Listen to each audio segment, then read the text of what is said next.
Assalamu alaikum warahmatullah. Yan uwa da fatan kuna lafiya, alheri yake muku. Idan kun tashi da safen nan za ku ji cewa an so a yi juyin mulki a Burkina Faso, amma alhamdulillah abun bai yi nasara ba, har da sa hannun tsohon shugaban ƙasa na Burkina Faso da diplomasiya tsakanin Niger da ƙasar Benin, inda akwai wani ja wanda ba shi da daɗi ya sake hitawa, sannan kuma da diplomasiya ta musamman tsakanin ƙasashenmu na IS da Amurka, musamman ma tsakanin Niger da ƙasar Amurka.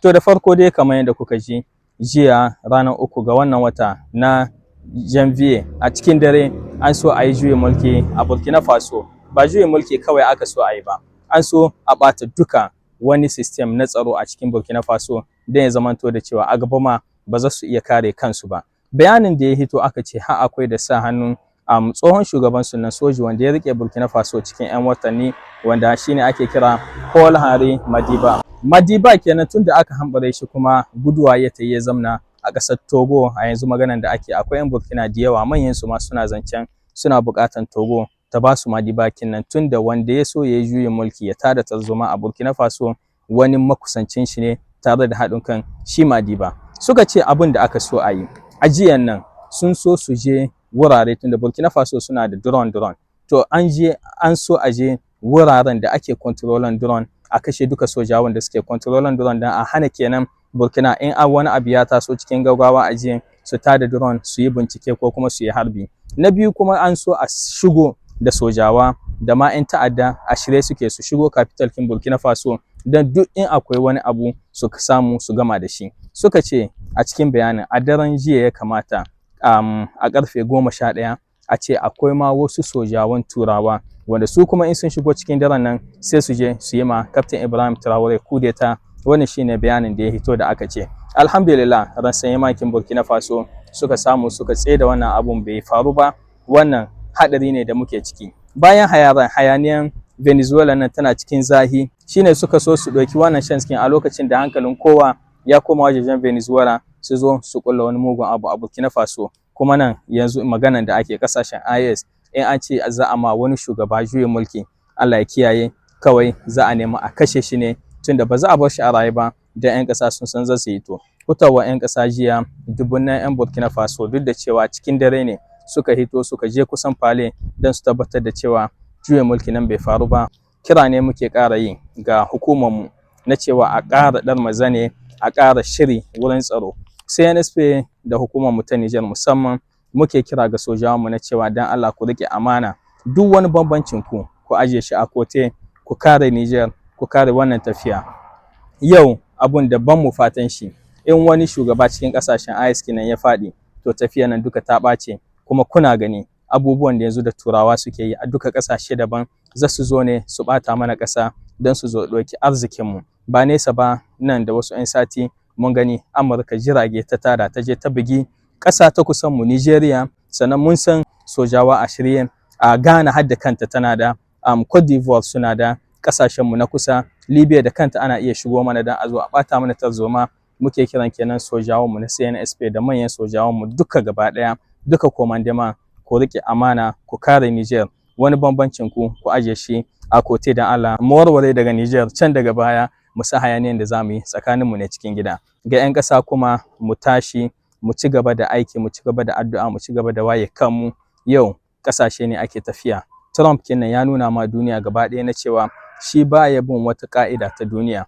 Kaman shi kuma kaman Macron kanshi in ya samu chance yana iya zuwa. Abu ɗaya da yake hana Macron ya je ya yi yaƙi direct shine na cewa a France au moins suna da masu magana, wanda shugaban ƙasa akwai wasu matakai da ba a iya ɗauka, dole sai an je an shawarta.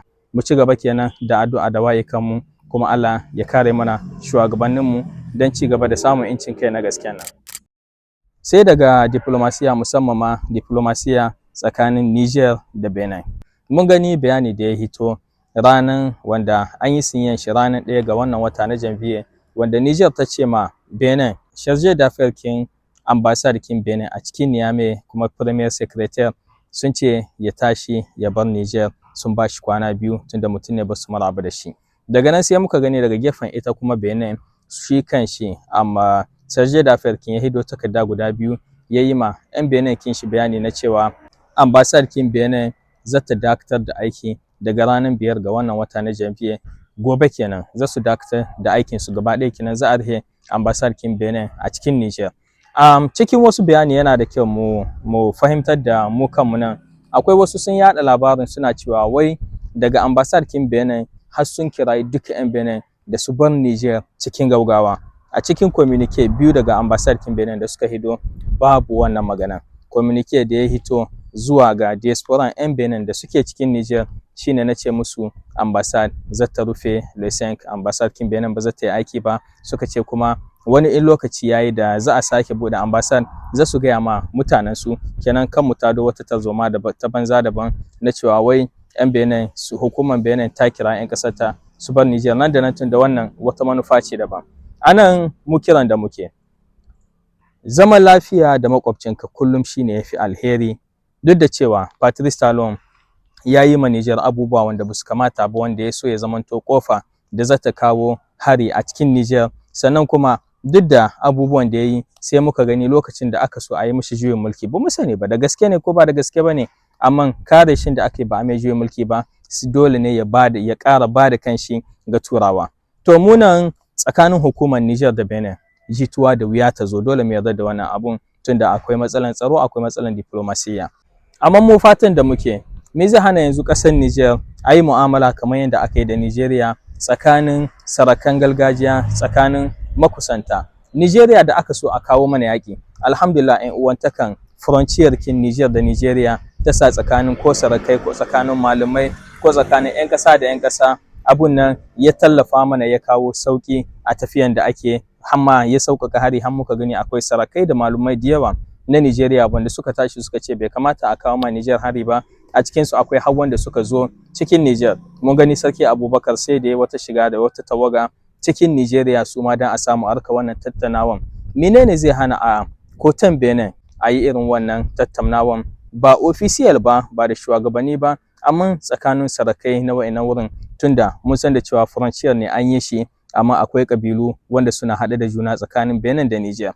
Aje a sasanta, almost in 'yan ƙasa suka ci gaba da zaman lafiya da kwanciyar da hankali, kenan wannan abun zai iya nisantar mu daga duka wasu manyan haɗari da zai zo. Sannan kuma shiri tsakanin hukumomi, wannan muke fatan daga baya a samu hanyoyin da zai zo, muke fata ko daga hukumar Niger kin tamu ko da hukumar Benin a samu wani solution a kare da wannan matsalan, tunda musamman ma yanzu cikin tarzoman da yake faruwa nan ba wani abu bane da yake gyara mu.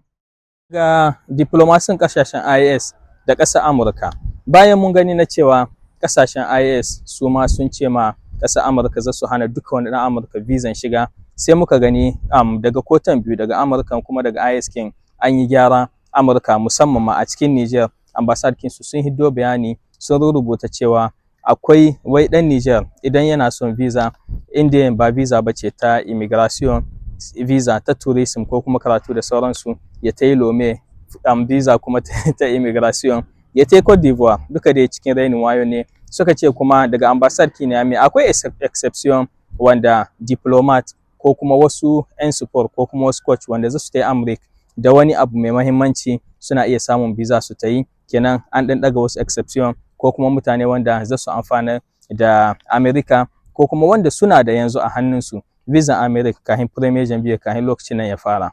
To sai muka ga ƙasashe namu na IS, Mali da Burkina Faso sun hiddo bayanai, su ma sun maida da bayanin da aka yi, sun gyara hanyoyin official suka hito Burkina da Mali. To Niger sai muka rasa hanyoyi na samun bayani official, kaman in ana yin wani abu mai matuƙar muhimmanci irin wannan, sai a ce wasu source na kusa da wasu hukuma ko kuma da wata minister su ne suka hiddo bayani, amma takardu na gaske ko kuma communication official a Niger gaskiya muna sanyi da wannan abun, ba wai daga minister na Affairs Étrangères ba, har ma daga can bisa daga president king ba mu sani ba. Matsalan secretariat ne, matsalan kin son ayi aiki ne, matsalan rashin aiki ne. Mu dai muke fatan Niger mu gyara hanyoyinmu na communication, tunda gaskiya akwai matsala. Yau duk inda kake so ka nemi labarun Niger sai ka wahala sosai kafin ka samu tantancen labaru, kuma wannan abu ne wanda baya gyara mu, tunda a yakin nan da ake cikin communication dole ne sai ka karfafa kanka, sai kana da wurare da page kinka da yawa wanda kai ma kake ba da labarin ka nan da nan, kuma kake mai da duka wata ƙarya idan ta zo ka mai da radi ka ce ba haka bane, ka kawo gaskiyan bayanin. Muke fatan za a yi activan duka kano na labari ko a Facebook king ko a television king, ORTN ita ma da ɗan resource king su gashi nan suna ɗan abin da suke, amma har yanzu akwai abu da yawa da ya kamata su gyara. Facebook king ko Twitter king ko YouTube king ba mu da wata chain ko kuma wata page azazza tamu wanda take ba da labari. Page king CNSP a WhatsApp ko a Facebook sai su yi satuttuka ba su sabke labari ba. Ministrorinmu babu wata minister da take ta page wanda tana nan active tana sabke labari nan da nan. Minister king Affairs Étrangères wani bin ta dan sabke, amma ministrori akwai wanda suna da page king su verify, amma labari tantance gaskiya a Niger babu masu bada shi. Ƙarshen labarinmu kenan, sai mu haɗu da ku insha Allah da sauran labarai. Allah ya ƙara kawo mana zama lafiya a ƙasashenmu nan, mu yi hattara da abubuwan da suke faruwa.